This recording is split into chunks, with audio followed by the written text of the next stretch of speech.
Hi everyone, I thought I would continue sharing some of the unique recipes that I'm making during the Three Rivers Pantry Challenge. It hopes to inspire you. Maybe it'll give you some ideas for some of the things left in your pantry.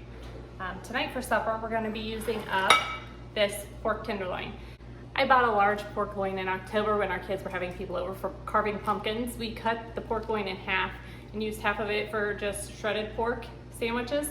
And so this has been in the freezer ever since then. So I've been trying to find a way actually to use some of this pepper jelly that I canned this summer. And so I found this recipe and it sounds really great. It's a great way for us to use up some of our pepper jelly along with this pork loin that's been sitting in our freezer. To start with, I'm gonna make a rub for the pork loin. For this rub, we're gonna use some chili powder, a bit of cumin, salt, and pepper. I'm actually doubling the recipe since it's such a large pork loin. The recipe just says one pork loin, but I'm sure the pork loin they're referring to isn't this large, so I'm gonna double it. So first I'm gonna take 4 teaspoons of chili powder, 1 teaspoon of salt, 2 teaspoons of black pepper, and 2 teaspoons of the cumin.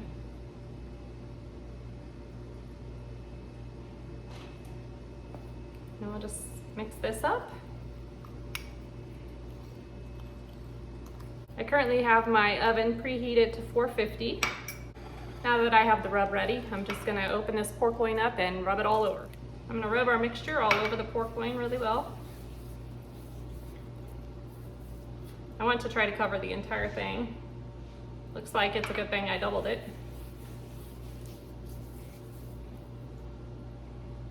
I preheated the oven to 450 so that we could stick it in there to bake. It's gonna bake 30 minutes or at least until it reaches the correct core temperature. Might take more than 30 minutes because this is feeling like it's still a tiny bit frozen on the inside. I just have a baking dish that I put some cooking spray in the bottom of, and I'm gonna stick this in there and pop it in the oven. I have a saucepan here on the stove. I'm gonna take half a cup of my pepper jelly.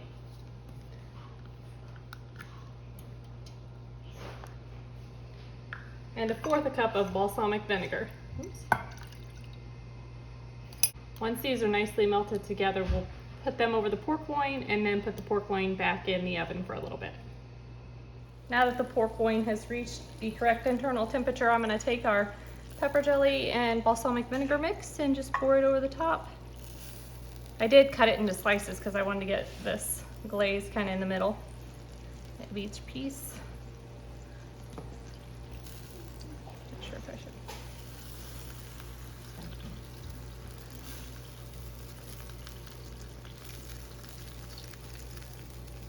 I think that'd give it more flavor.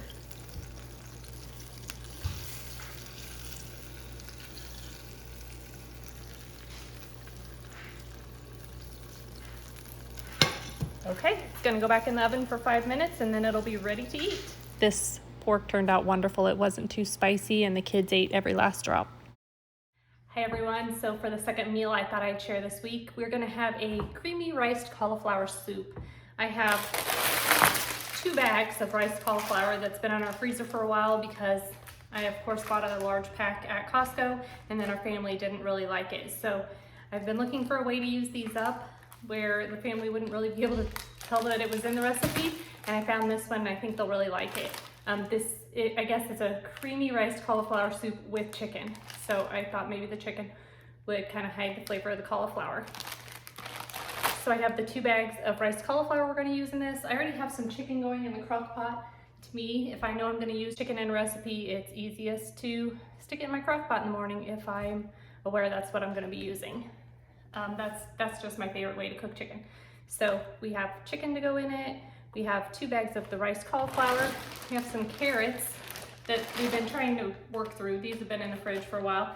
So we're going to put some carrots in it. It calls for an onion, but we're out of onions. But I do have some chopped up peppers from our garden this summer that I froze. They're just nicely cut in small pieces and frozen. So I'm gonna use those also. I'll use some onion powder to replace the flavor of the onion. I do have 1 stick of butter melting in my Dutch oven that I'm gonna put the peppers and carrots in to get them cooked a little bit before they go in the soup. I'm just dicing up these baby carrots. Our butter's almost melted, so I'm gonna go ahead and throw these carrots in to get them started softening.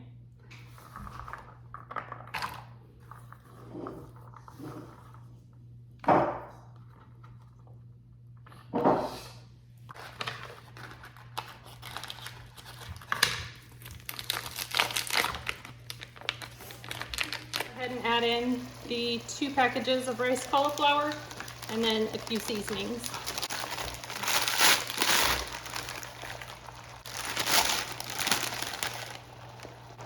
One teaspoon of thyme,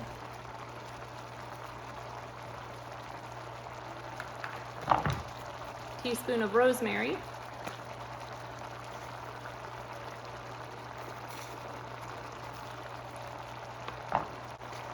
two teaspoons of salt. This is just half a teaspoon that I have. I can't find my teaspoons.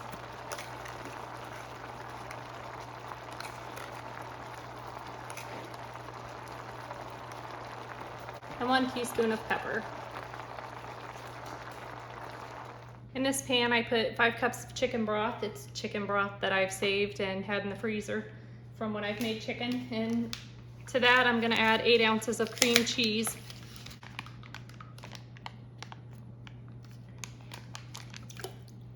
Okay, the chicken broth came to a boil. Then I had the cream cheese I added in, and I whisked it all together. Now you're supposed to add 1.5 cups of heavy cream, but since we're doing a pantry challenge, I don't have any heavy cream, so I'm just gonna use milk, just regular low-fat milk.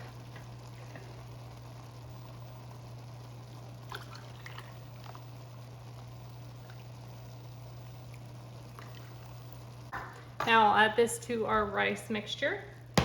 Hopefully I won't spill it.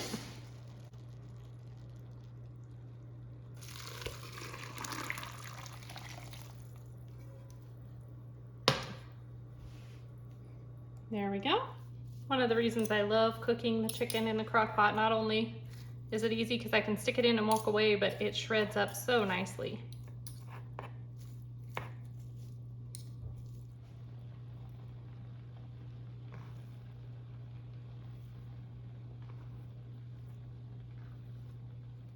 The soup's now supposed to simmer for 30 minutes. I'm just gonna let it simmer until we're ready to eat, which will be 30+ minutes. So everyone in my family really loved that soup that we made with the cauliflower and the chicken in it. The rosemary and thyme were a bit much for me. Those aren't my favorite seasonings, but it was still a really good soup. So if you have extra cauliflower rice you're trying to find a way to use up, I suggest that soup. Now tonight I'm going to be making some more desserts.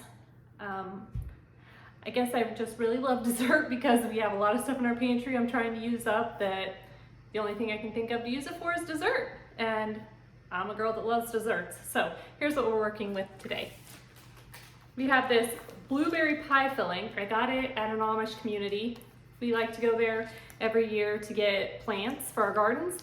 And so I got this blueberry pie filling last year when we were there, planning on using it way before now, but per the usual, it's been sitting in my pantry just staring at me every time I get in there, so it's about time I use it up. And I did go to Costco this week and get a new 25-pound bag of flour, so we have flour to use with the blueberry pie filling. So we'll be making a pie crust and make this blueberry pie. Now, not everybody in my family likes blueberry like I do, so the other thing I'm gonna use is this apple pie jam.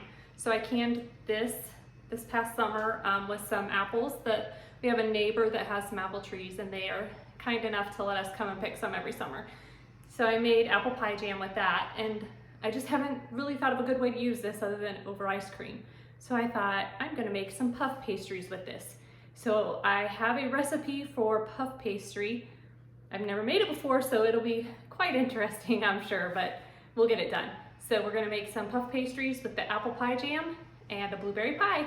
The blueberry pie, I'm gonna make the same easy pie crust that I've shared in a previous video. We just need flour, Crisco, preferably butter flavored if you have that, but I don't buy butter flavored, I just have plain Crisco, and then a little bit of water. We're gonna put 2 cups of flour in our mixing bowl,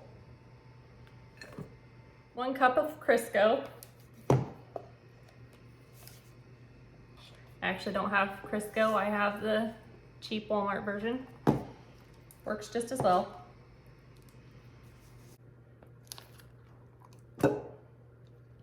And 1/2 cup of water. Okay, that's all we need for this crust. Now I'm gonna get it mixed up really well in my mixer. I'm just gonna shut it off a minute and get all the stuff that's stuck to the sides pushed down in there because I wanna make sure it all mixes really well. I also forgot to mention I do have my oven preheated to 350. Okay, that's nicely mixed. I did wash my hands before starting.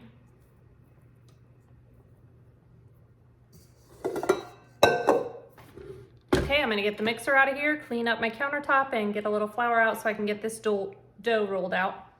The countertop's nice and clean, so I'm just gonna sprinkle a little flour so that our dough doesn't stick.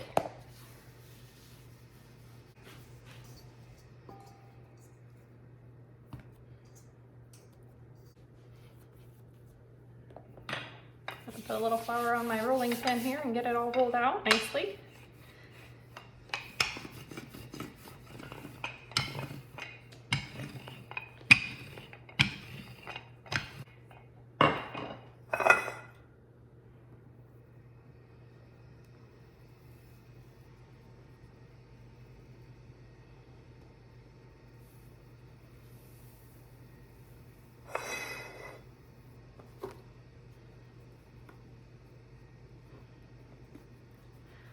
I'm not really good at making pies, so this isn't going to be beautiful, but it should taste wonderful.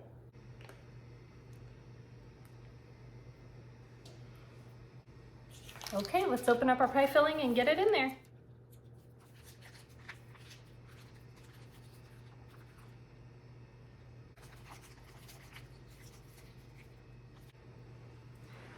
I believe this pie pan is a little bit larger than a normal size pie pan, so didn't quite fill it up. I should have used my smaller one. I didn't even think about it. I'm taking the leftover pie dough and making a crust for the top of the pie.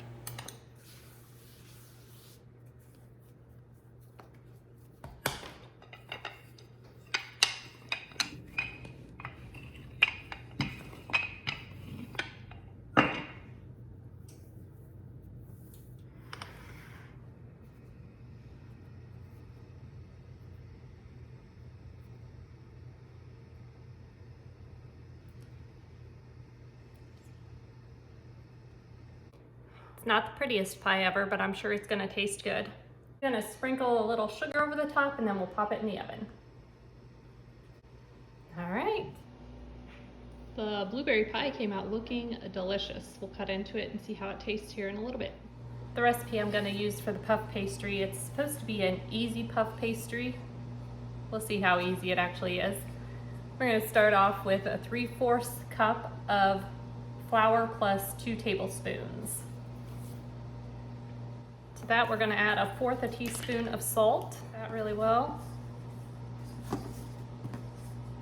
Now it calls for 1/2 cup plus 2 tablespoons of cold butter. And you're supposed to use either a pastry cutter or a pastry scraper to mix it in with the flour. I don't have those, so I'm just gonna do the best I can with what I've got. I'm just cutting my butter up nice and small in little cubes.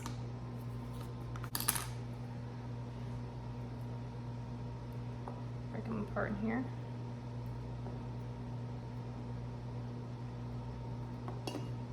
Since I don't have a pastry cutter, I'm gonna use a fork. This quick pastry would probably be faster if I had the actual pastry cutter. I believe as part of the challenge, we're supposed to be making do with what we've got, so this works. You are supposed to try to keep this really cold and work with your hands as little as possible. I'm probably working with my hands a little too much, getting this butter warm, so maybe I'll stop pulling it apart so much. The recipe says if it starts to get too warm and melt too much, that you should pop it back in the fridge for a little bit. So I do need to keep an eye on that. I have seen some pastry cutters at like estate sales, garage sales, and I always considered getting one, but I never knew what I would use it for. So if this recipe turns out all right, next time I see one, I think I'll go ahead and get it. It has to be much easier than using this fork. Okay, I think I have that really well mixed. So now I'm gonna make a well in the middle. And you're supposed to have 1/4 cup of ice cold water. So I have this water, I had it full of ice cubes and water. Now the ice cubes have all melted, but the water is still super cold. So I'm gonna pour it in the middle.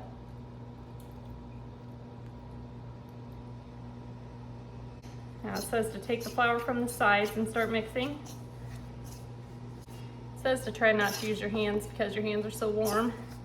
Okay, now that the flour and water are mixed together, I'm gonna take my hands and very quickly put it into a bowl. It says not to touch it too long because you don't want it to start to get warm. You don't want the butter to start to melt.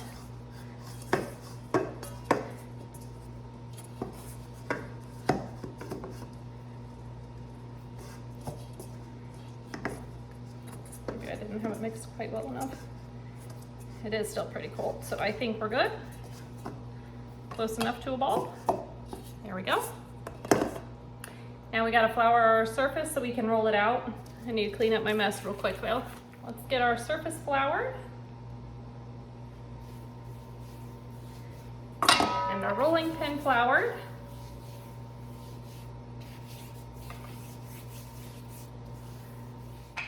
I can see all the butter in it still, so that's good. It looks like I didn't melt it all. That's longer than 10 inches, but I think it'll be okay. Okay, I'm gonna fold the bottom 1/3 to the center. Uh-oh, did I not?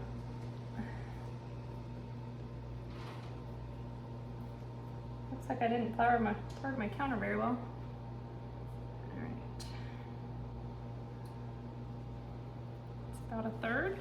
And the top third, I'm gonna fold over that. Oop. So I didn't flour as well as I thought I did.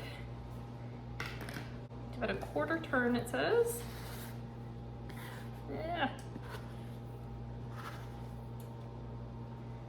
Flour is key.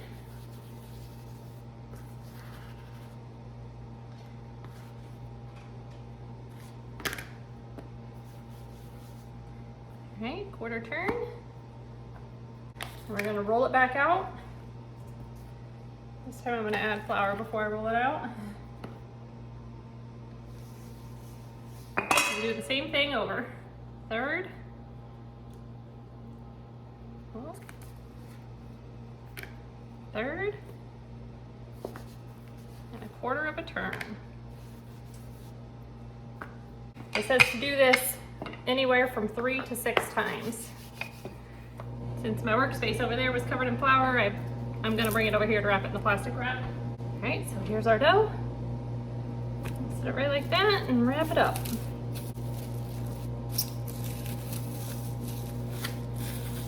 And into the fridge it goes. Our puff pastry has been in the fridge for an hour, so I just pulled it out. Now we're ready to roll it out and make our, I guess they're gonna be kind of like apple turnovers. I went ahead and floured my surface, and I have a baking sheet with, it said to use parchment paper, but instead I'm using a silicone mat. I washed my rolling pin so it's nice and clean, so we'll go ahead and roll this out. Actually, I think I'm gonna roll it the other way. I'm gonna try to cut this into, I think, 8 pieces.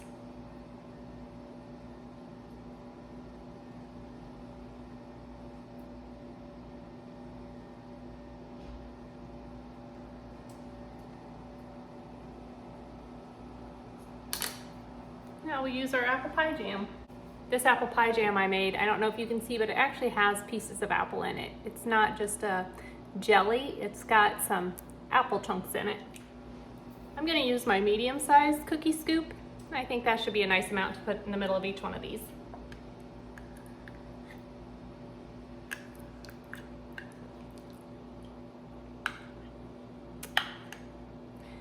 Smells a lot like apple pie filling.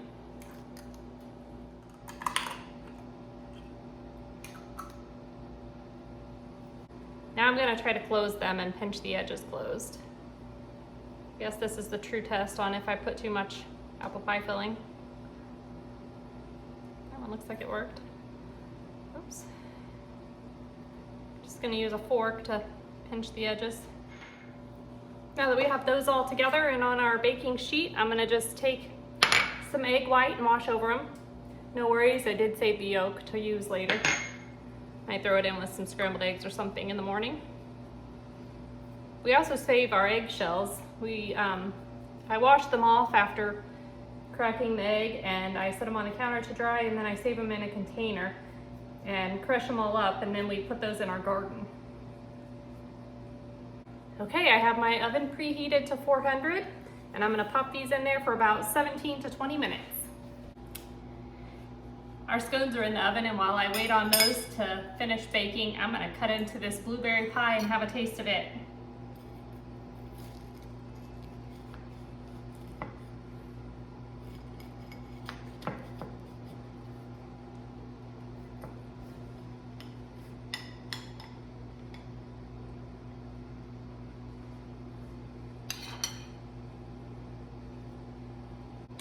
Smells wonderful.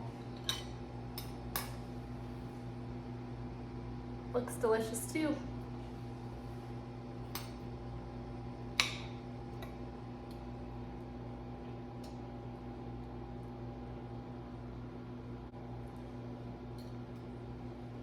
It's still really hot, but this is really, really tasty. Of course, I didn't make the pie filling myself. I did buy that from the Amish, and they are known for making wonderful pies. But pie crust is super easy. Anyone can probably make it if I can make it, and I think it's super tasty. So you might just give it a try. Well, my turnovers didn't go so well in the oven. I clearly overfilled them, didn't seal them very well or something, but they are still full, but they still have plenty in them, so this will work. Now we're gonna make a glaze to go over the top. This is a really simple glaze. We're gonna use 1 cup of powdered sugar,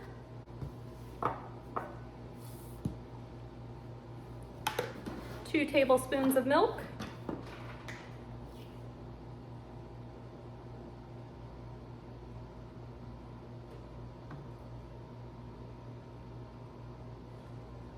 half a teaspoon of vanilla.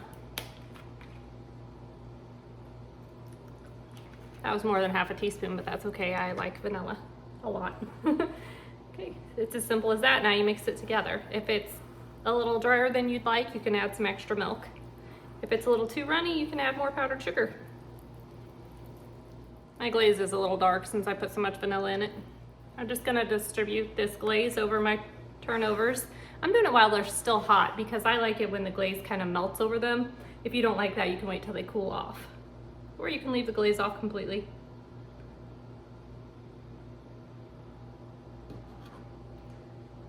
Your kitchen, your rules, so do it however you like.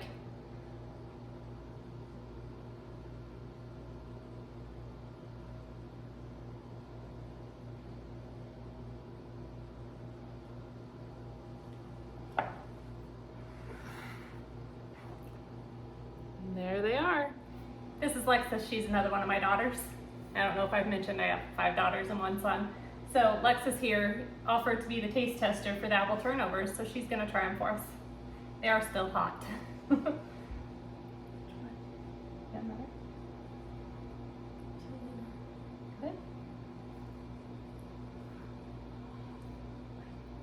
Why did it cut so smoothly? You can smell the vanilla. Oh. Not too hot. Is it hot? That's good. It's good? Do you like it? Mm-hmm. Does it taste like apple pie? Yeah. I mean, you put a lot of vanilla in that. Is that too much vanilla and icing? Probably. I knew I overdid the vanilla. That's so good. That's so good. Just need a little ice cream. Mm-hmm. All right, well, there's another recipe you could try. I hope you enjoyed the 4 recipes I shared this week while we were cleaning out our freezers and pantry during 3 Rivers Pantry Challenge. The creamy cauliflower chicken soup went over really well with our family. I don't think the kids even knew it had the cauliflower rice in it, so that was a great use for that frozen rice, got it out of our freezer. And then the blueberry pie filling that I had bought and it's been sitting in my pantry for 9 months probably, I was finally able to use, and that pie is delicious. Lexus also tried that pie and she really enjoyed it. And the apple turnovers. that was quite interesting making the pastry. It's the first time I've done that, but it wasn't too bad. I'm really shocked, and so those are really delicious too. So I hope this gave you some ideas for ways to use things that have been sitting in your pantry. Have a good week.